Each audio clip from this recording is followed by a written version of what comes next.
High in the crag of embers, the morning air was always thick with the scent of smoke and the heat of 1,000 hearths.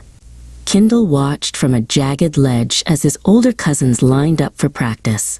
With great, barrel-chested heaves, they sent pillars of roaring orange flame into the sky.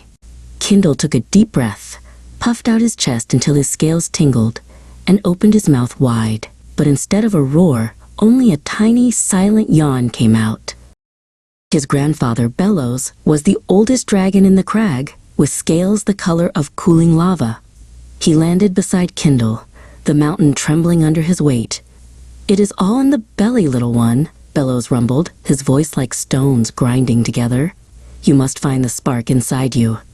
Think of the hottest summer sun, think of the molten heart of the mountain, and let it out with a mighty whoosh." Kindle nodded, determined to make his grandfather proud.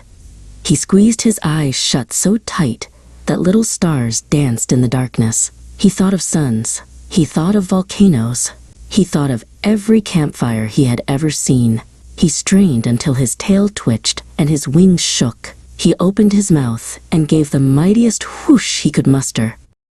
Bellows scratched his chin with a heavy claw, looking thoughtful, perhaps a bit more HRRA and a little less whoosh, he suggested gently. Kindle tried again, putting every ounce of his dragon strength into his throat.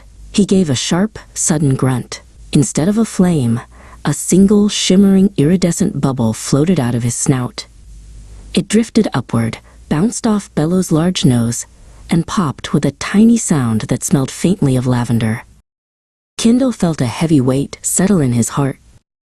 A dragon who couldn't breathe fire felt as useless as a cloud that couldn't rain.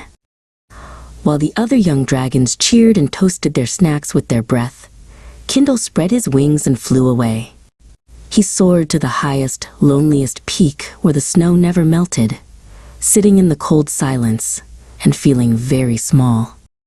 "That was a very lovely bubble, you know," a soft voice chirped from the mist. A tiny cloud sprite named Fizz floated down, landing on a nearby frost-covered rock.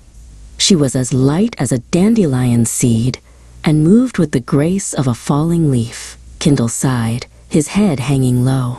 "Dragons are for fire, Fizz. I'm just a broken chimney." Fizz laughed, a sound like silver bells, and spun in a quick circle. "Who wants to be a chimney?" "Chimneys are dirty and loud," she said. She took a deep, theatrical breath and blew toward the valley.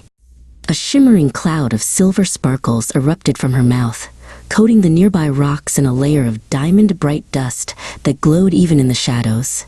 "I don't breathe fire either," she whispered. Kindle looked at the silver dust, then back at Fizz. He realized he didn't feel hot or angry. He felt calm and cool, like the mountain air. He took a breath, not a straining, fiery breath, but a gentle, steady one. He let it out softly, with a long, melodic hum. 100 glowing bubbles, filled with soft golden light, poured into the air. They didn't burn. They floated like tiny lanterns, chasing away the shadows of the cliffside. A deep shadow fell over the peak as Bellows landed softly in the snow. He had followed Kindle all the way up. The old dragon watched as the golden bubbles drifted past his snout, reflecting the first stars of the evening. He didn't see a failure. He saw something entirely new. "Well now?" Bellows hummed, his scales glowing in the soft light.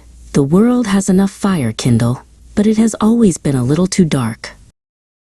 Now, when the dragons of the Crag of Embers gather to practice their roars, Kindle stands proudly in the center. While the others light the sky with orange heat and smoke, Kindle and Fizz work together to fill the valleys with bubbles and silver stardust.